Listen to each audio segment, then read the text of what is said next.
The store was founded in 1914 in Jersey City, New Jersey by my grandfather, Henry Landau, who my brother Henry was named after, and an uncle, Marcus Gross, and they started in a dry goods business.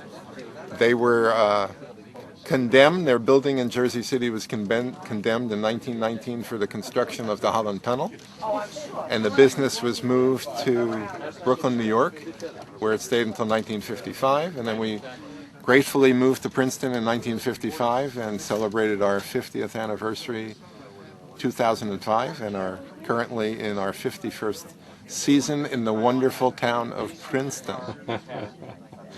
It puts you into an elite group, I think. Well, I don't know how elite it is. It's to last that long, you have to have certain qualities of adaptation, and we've had them from the get-go. When my grandfather's building was condemned, they stopped selling everything they were selling and started selling overalls to the construction workers, because that was the only traffic they had.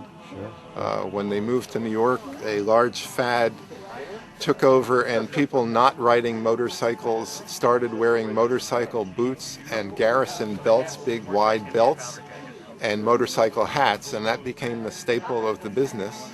Had nothing to do with anything other than that's what the customers wanted to buy. When my parents moved to Princeton, they started selling uniforms because most of the women at the hospital and in the restaurants had no place to buy uniforms. Today you can go to 100 different uniform stores. And then we evolved from uniforms to the largest selection of blue jeans in the United States, before Gap and before Copper Rivet and before Banana Republic. But when everybody started selling them, we stopped selling them. We started selling pantyhose, first retailer of pantyhose in the United States, and then when people started selling them, we stopped selling them. And we're continually looking for the next great thing that has merit from a quality standpoint, a value standpoint, and above all, a function standpoint.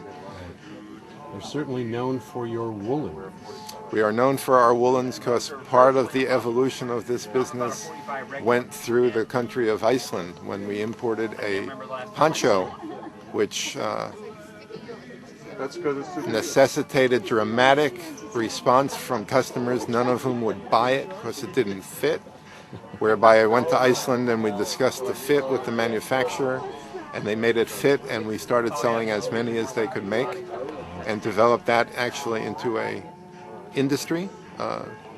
The tagline for the business is the world's most beautiful woolens, because the president of Iceland, when she met us in 1981, said, "Oh, the Landaus, the wool family."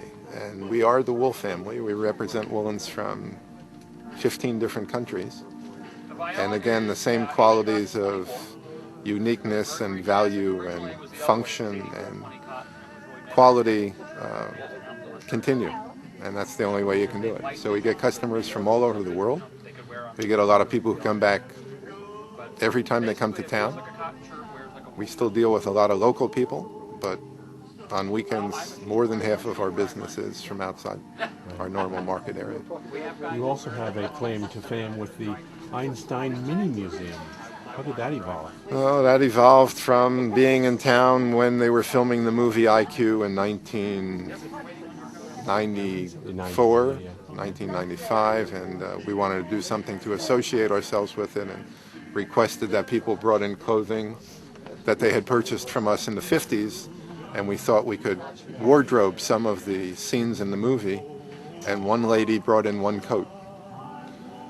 That didn't work, so we asked people to bring in Einstein memorabilia, and that did work, and since that day in 1995, we've become the collector of Einstein-iana in Princeton, Iana.